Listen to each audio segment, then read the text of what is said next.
Well, I was hoping to get out today, uh, and I've lost touch with what's happening with the river. It's been almost 2 months since I've been out. I thought I had a perfect little window of opportunity today with the way the forecast was setting up. It's like -6 right now.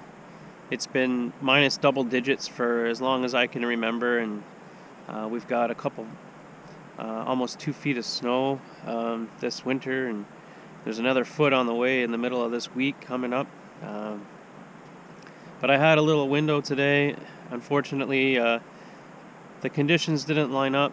I don't want to go down there and fight with, if it was slush, maybe, but it's looking a little bit choked up.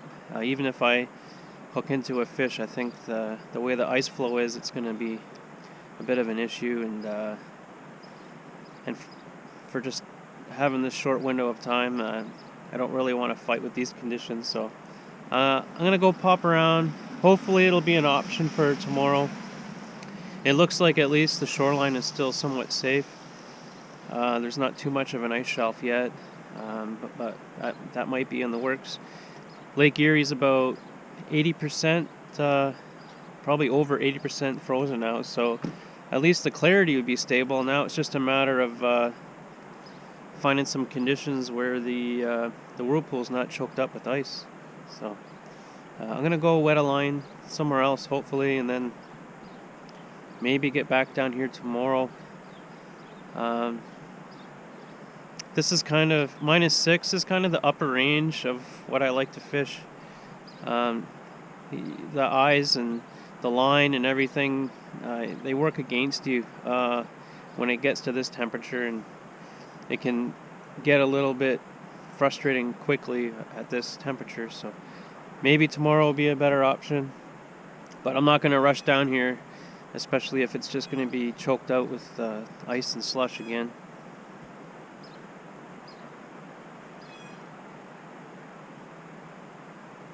I don't know. I'm on the fence. There are some pockets opening up, but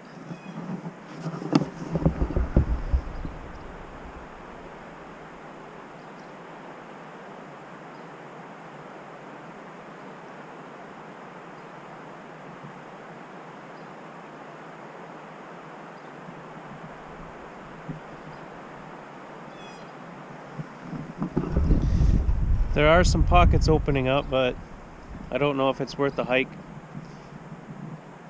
to have the river kind of dictate where I can cast, as opposed to casting where I want to cast, and then having, if I do hook a fish, having to contend with all that ice. I don't know. I'm gonna go see if I can land a fish somewhere else, and then we'll pop back in here tomorrow.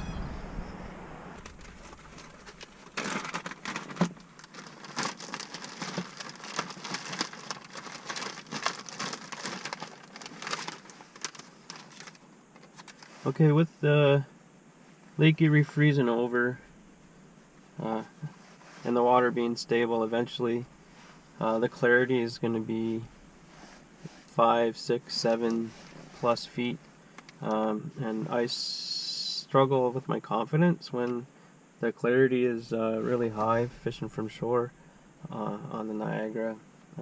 What I end up trying to do at that point, with limited success, I'll downsize my baits and use more realistic baits. Downsize my hooks. So I have I've got some 6mm beads in different colors.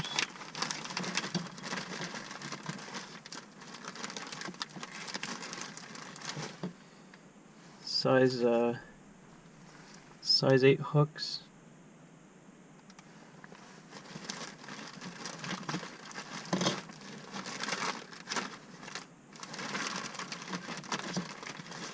Got some lighter fluorocarbon if I use the 6mm beads.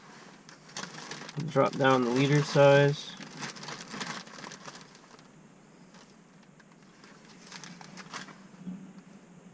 Got some little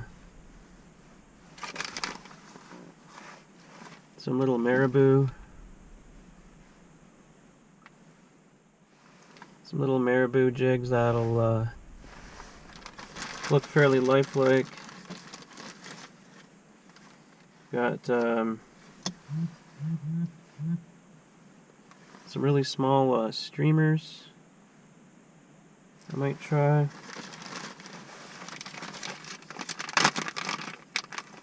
I'll use some of my more lifelike minnow patterns. And the one thing I looked for this morning but I couldn't find, I don't normally run worms on the Niagara, little raven trout worms or whatever trout worms you want to use. I find sometimes I've had some good action where you're fighting to get your line through the slush, and I find that using the trout worms when I'm fishing in the slush works out fairly well. I find that even if your drift is a little bit messed up, I find like potentially the worms have their own little subtle action without matching the current or anything. I think that little action while they're under there, at least it's presented, I think maybe that's why they work, but I don't have all the answers. But anyways, I'm gonna go check out this other spot here, see if I can. The whirlpool was pretty much choked, so I'm just gonna try to get a line in for a little bit, and then you know, maybe I'll show you some release shots or something. But hopefully the whirlpool will shape up for tomorrow, and can try some of these more subtle baits, 6 millimeter, and I got some little swim baits too, very tiny, like paddle tail minnows.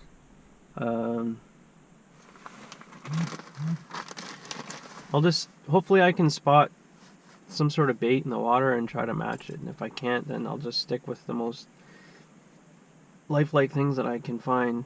Sometimes there'll be giant smelt or shad or little tiny emerald shiners or whatever seems like. If you spot something, I would try to match that, and if you can't, then when it's clear like this, I don't fish spawn bags, but I don't think they would hurt.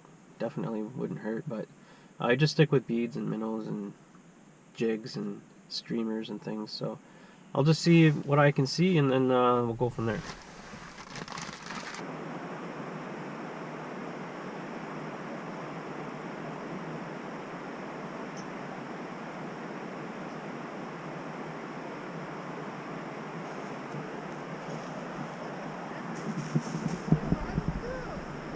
Okay, there's one little opening on the shoreline there that doesn't have an ice shelf, and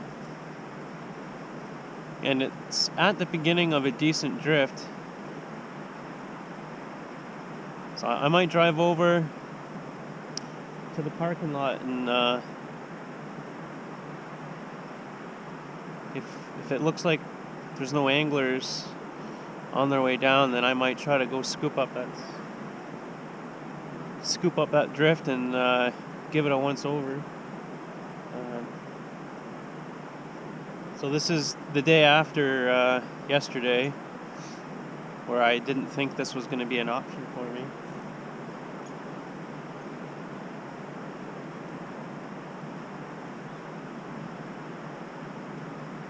Yeah, I think I might go down there and try it out.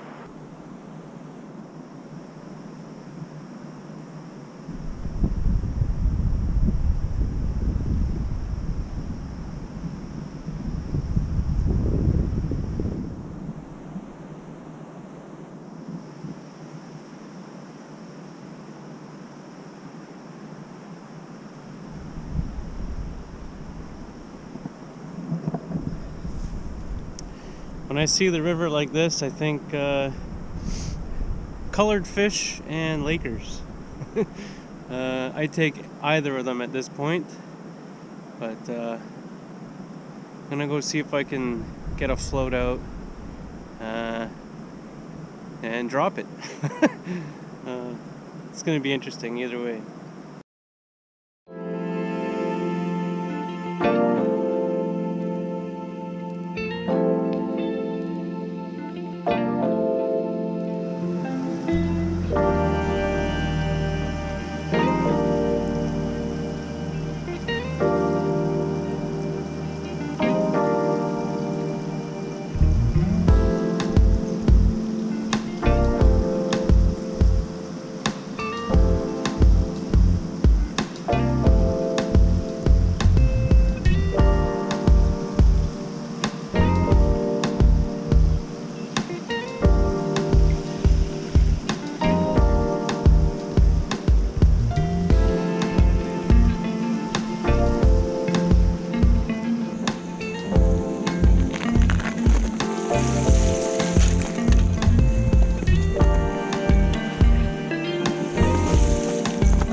Okay, John gets an assist on this one. I stole this bead from him during the birthday session. Nice little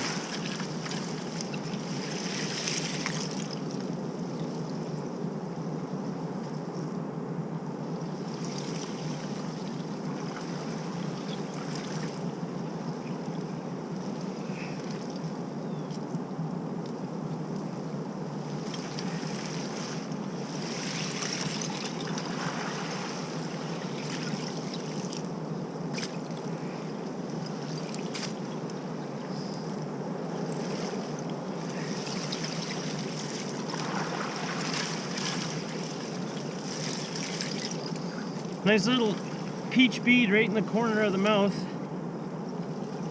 Got this buck colored up like I expected. Hopefully the slush cooperates and I can get another one to bite here.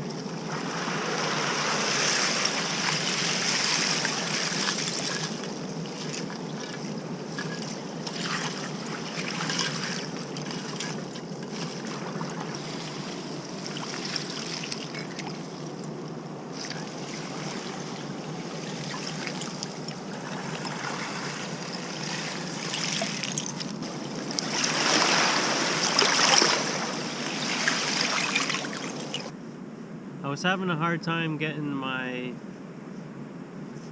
all my shot and my bead and everything into the different pockets that were opening up, and then the drift that I was getting, it wasn't 100% ideal. But out further, there's little pockets that keep opening up.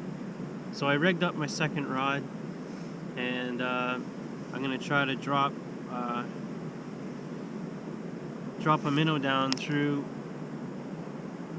the pockets that open up.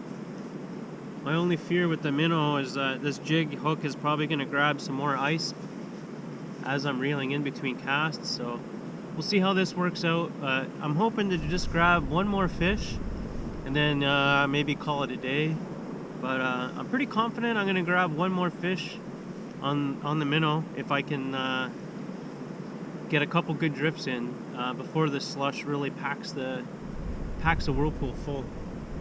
But it's moving pretty good now for a minnow drift, so I don't like the shot pattern that I'm using though. I'm using more of a bulk shot pattern to just kind of punch it through the slush if I don't get my cast out perfectly. So we're gonna give this a whirl for a couple minutes and then hopefully land one last fish.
Okay, I wasn't able to pick one up on the minnow. I switched back to the bead for a little bit. The slush is not cleared up at all, so I'm having to cast to pockets as opposed to putting my bait where I want it to be, and for whatever reason, just the one fish, so I gotta go pick up Rory from school, and I gotta hike out of here soon, so I'm just gonna take a couple more drifts with the bead, and you know, cross my fingers I get one more fish. I thought for sure the minnow bite was gonna be good, but it is what it is. We'll take a couple more casts.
that's that. I had a little wind knot in my shot line, and I got frustrated and I pulled on it and snapped my shot line. And I'm a little bit frustrated and don't really feel like tying up again, only to be late to pick up my daughter from school. So reluctantly I'm packing it in and heading out. We're supposed to get a foot of snow or more over the next day and a half or 2 days. So I'm gonna be stuck in the house for a while. So now that Lake Erie's frozen over, hopefully you know, we can find a day sometime soon where there's no slush in here, and maybe take another stab at it. But if this ice shelf gets any higher, I don't really want to be down here either. So looks like it might be a long winter. So take advantage of the catalog of videos in the Angler Files YouTube channel here, and you know, hopefully spring will be around the corner, or at least some fishable conditions.